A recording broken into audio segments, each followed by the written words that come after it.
My fellow Jamaicans, this Independence Day is especially significant. It is our Diamond Jubilee, 60 years as an independent nation.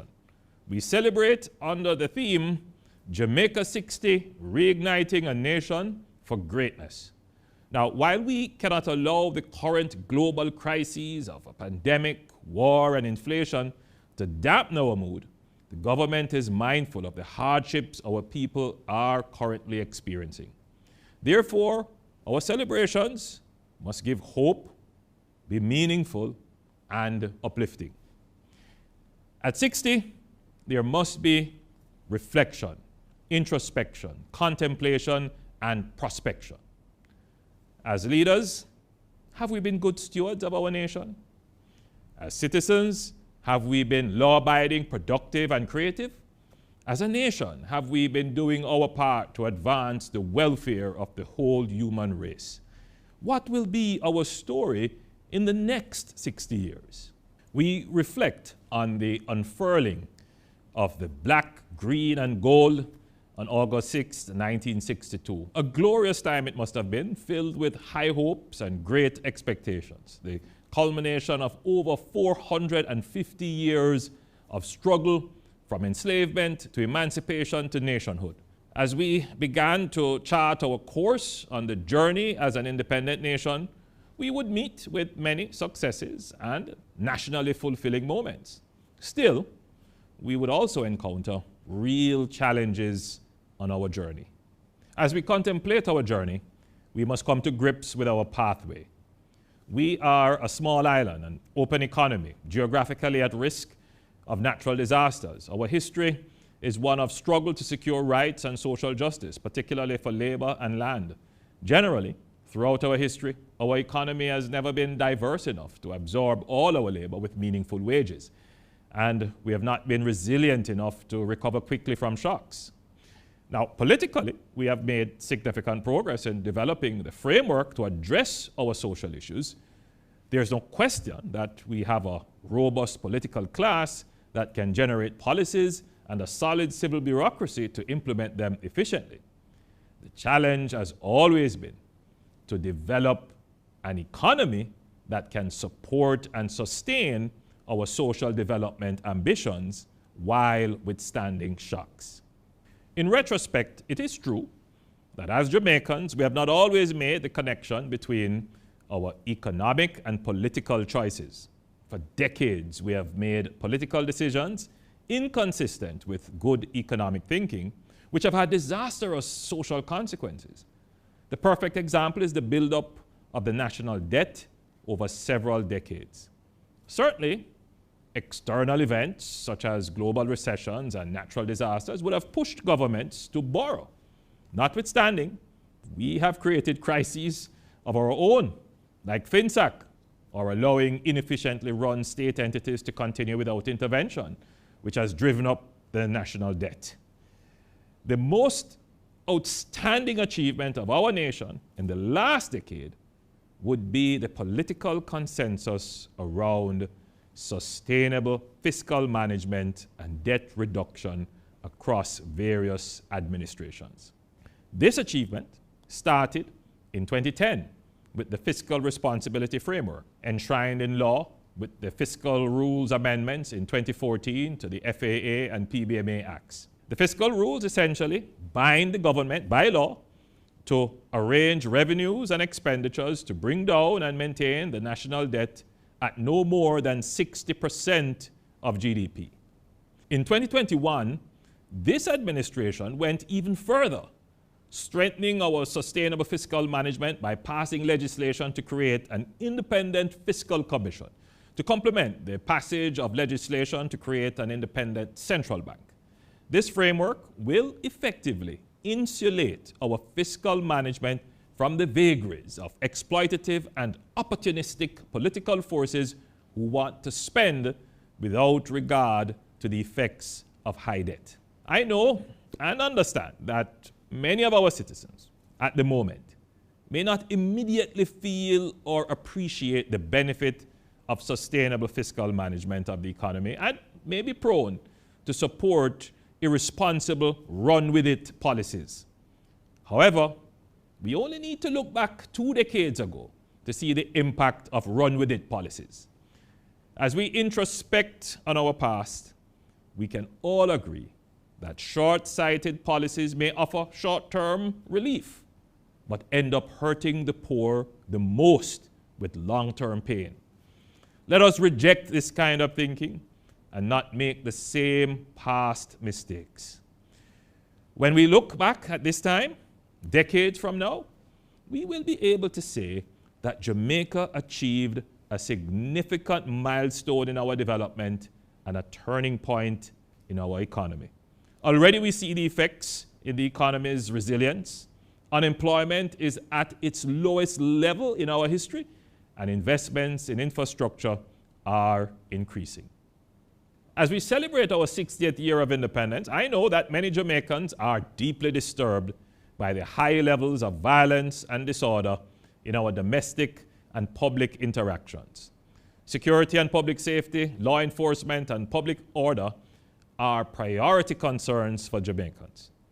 Our society has changed much faster than the legislative framework necessary to preserve social order. At the time of our independence, we did not contemplate the levels of access to weapons and the rampant use of violence and offenses against the person. We did not foresee drugs and human trafficking, cyber crimes and scamming, or the pervasiveness of criminal gangs on an enterprise scale. Nevertheless, these problems did not emerge only in the last decade. They have been present and growing significantly in the last 30 years. This administration is developing a series of new legislation to address the social order issues. The new road traffic regulations will be passed and come into effect this year. These new regulations will go far in bringing order to our roads. The new scheme for effectively dealing with the proliferation, trade, and use of firearms is now in Parliament and will come into effect this year.